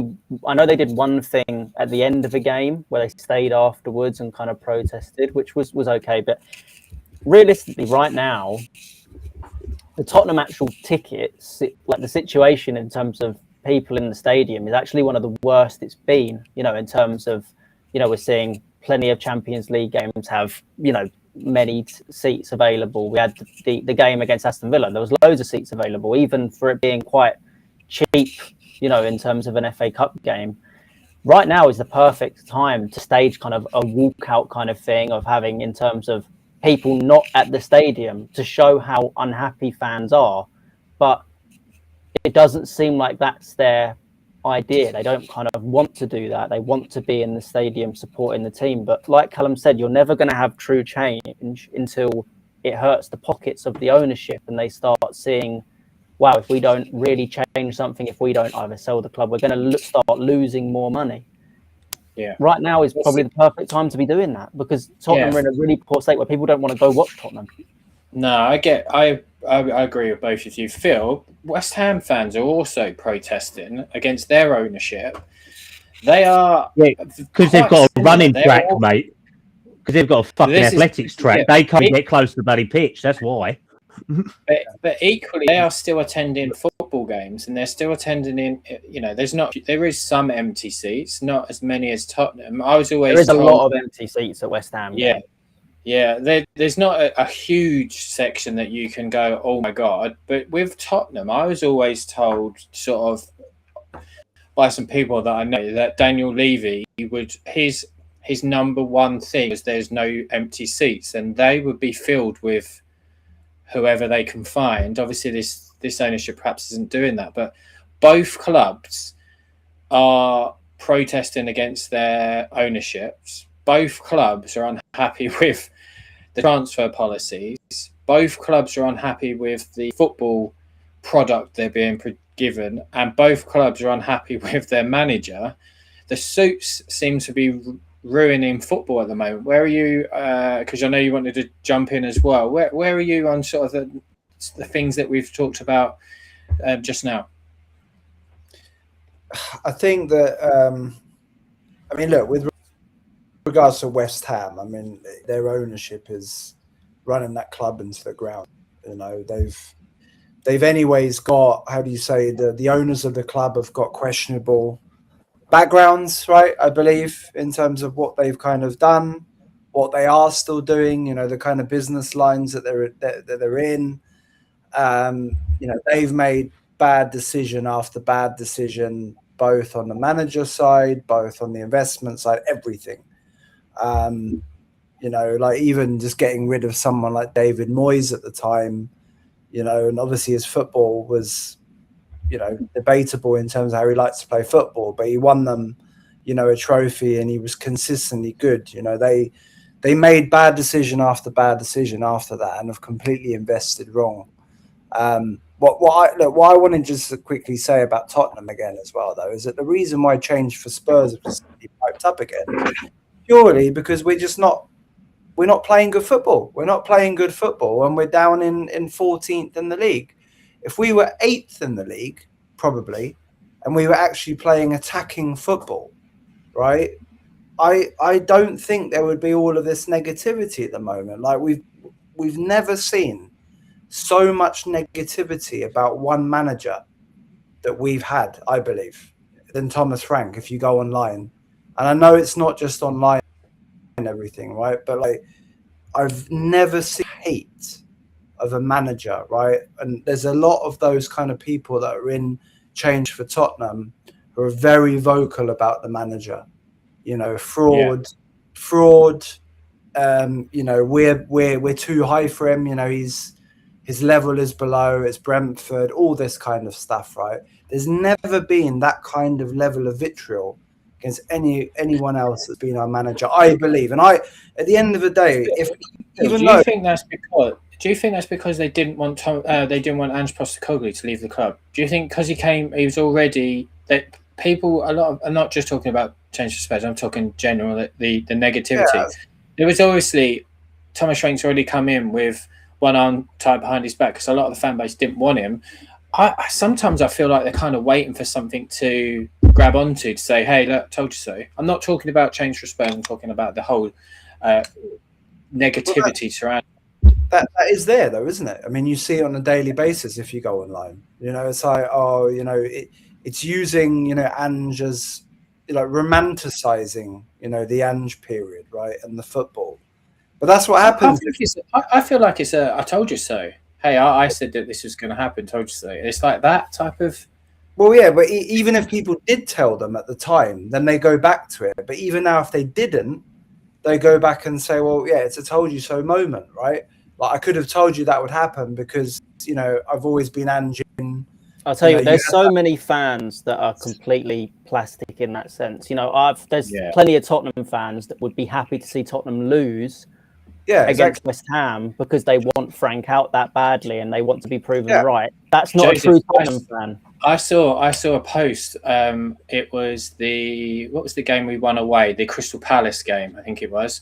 And someone had wrote, really annoyed that we won, and then he's still with us. And I thought, I can't believe that this is him to be posted.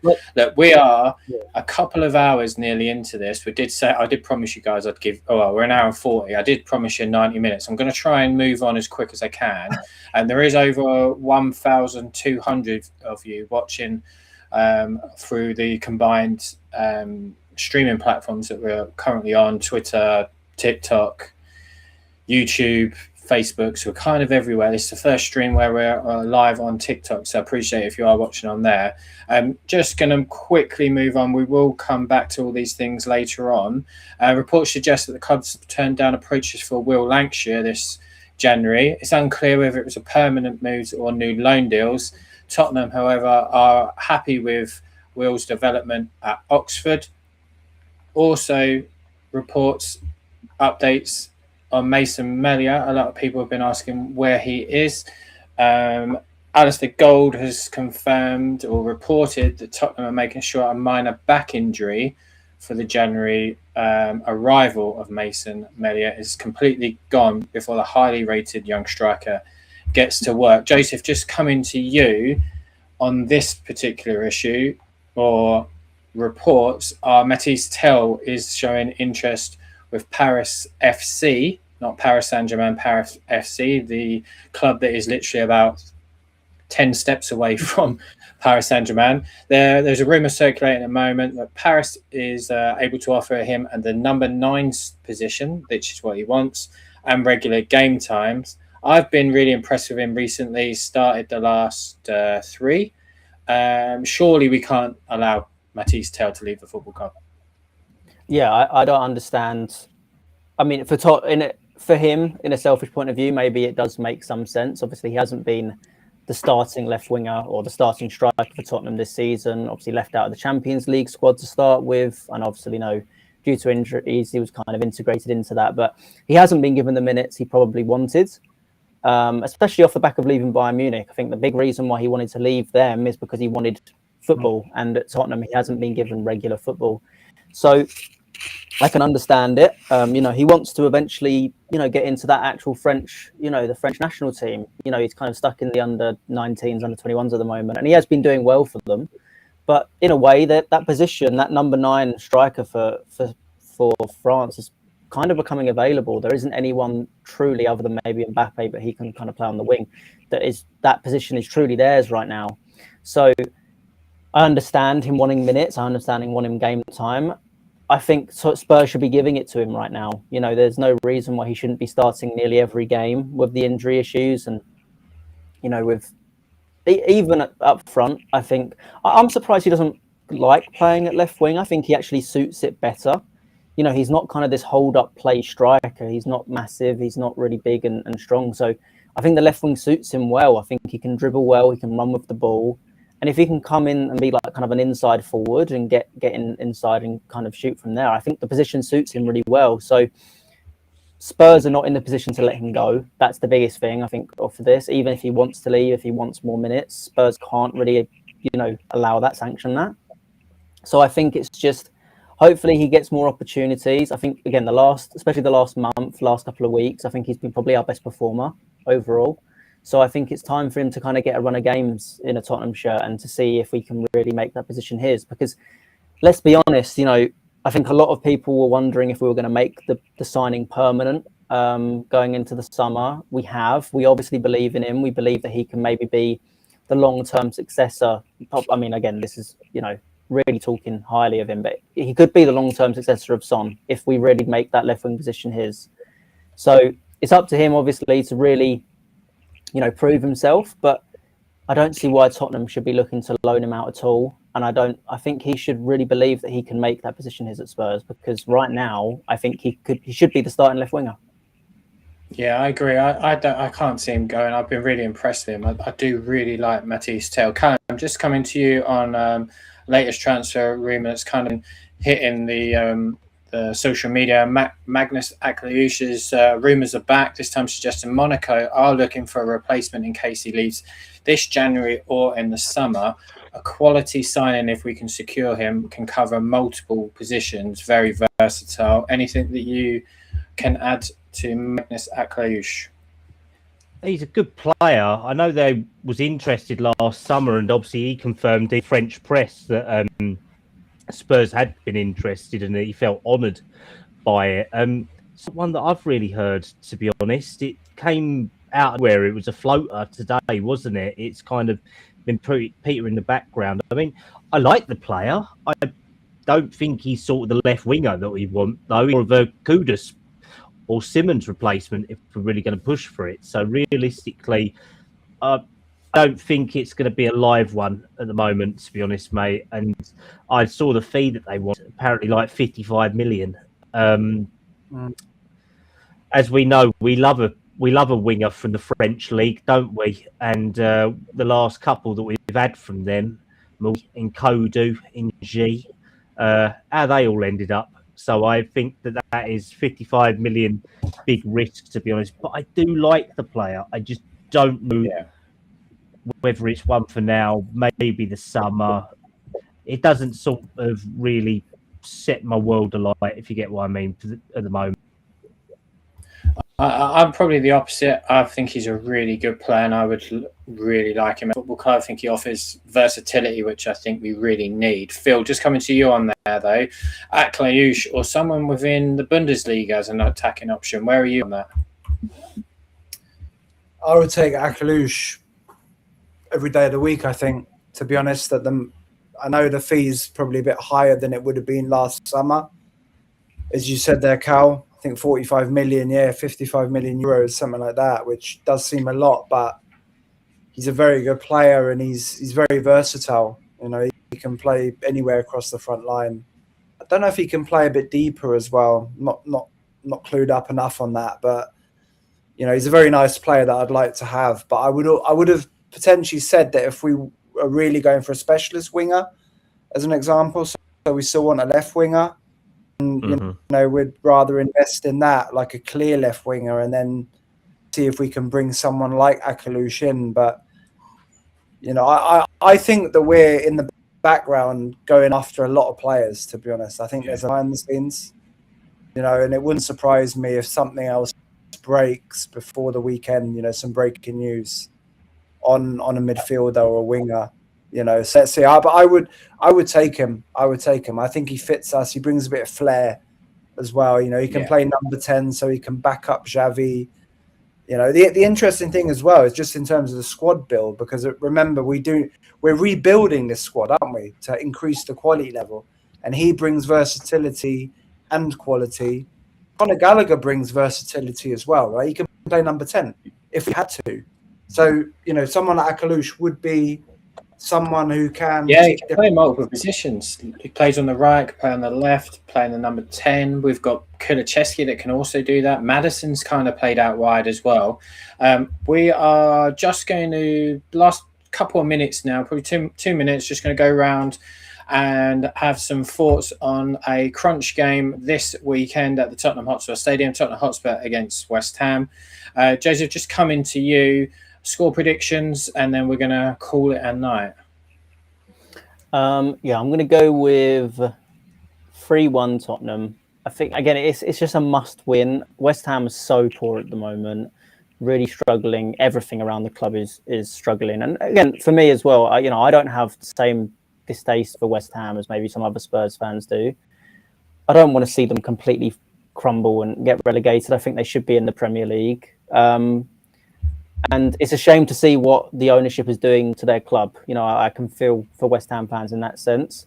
I guess for me, I kind of look at West Ham as below us, so I don't feel as bad about feeling bad about West Ham. Arsenal, I hate completely, but with West Ham, it's a bit of a different kind of relationship, I guess. But yeah, I think for Tottenham, it's a game to get back on track. We need to get a result at home, especially with the record we've had at home for a long time. So yeah, I'm going to go 3-1. But yeah, the injury issue is going to be interesting to see who starts, and also hopefully Conor Gallagher gets his debut as long as that signing goes through. But let's wait until he's holding the shirt. We've kind of been ahead of ourselves a couple of times on this. So yeah, I'm going to hold my breath. We certainly have. We got a little bit excited a few times. There is 1,300 of you watching at the moment across all social media, so really do appreciate that. Phil, just nice and quickly from you, score prediction for the weekend. I've got a good feeling about the weekend, especially with Gallagher hopefully starting as well. I'm going to go with a 3-0 win. I like clean sheet. I think that some things might click. Yeah, I think we're going to win, but I'm going to go with a pretty clear 3-0, actually. And I don't hate West Ham either, by the way. I think they hate us generally more anyways, don't they? Like, we're their cup final. I think it's more of a West Ham hatred, isn't it, really? But there is an element of me that would quite like them to go down, to be honest. They can come back up again, because I think we want them in the Premier League, right? But it would be quite funny for them to go down. But I don't want the club to go out of business or have big issues and stuff, because they're a good club. I think it's going to be an interesting game on Saturday. Callum, where are you score-wise? I'm thinking 3-1 to Spurs. We seem to love a player who's leaving their existing club to score a goal. So I reckon Prjctspurs will get one against us, because he seems to be on his way out, doesn't he, to Flamengo, if all the journos are to believe it. I've got a good feeling about this one. I do think we need to do something, to be honest, and it needs to happen sooner rather than later. I like you guys. I don't hate West Ham. I support London clubs. I would rather see them stay in the Premier League, apart from a certain Woolwich migration action. But if we do win, then I know I'll be taking the piss out of my father. Or if not, I will be having a very difficult night from him as well. So we shall see on that one. Yeah, for me, 2-0 Tottenham. I'd love to see 3 back-to-back, in the same season, 3-0 wins. Be nice to go on Saturday and actually see a really good performance. Hopefully that second half, but for a 90 minutes, be really happy with.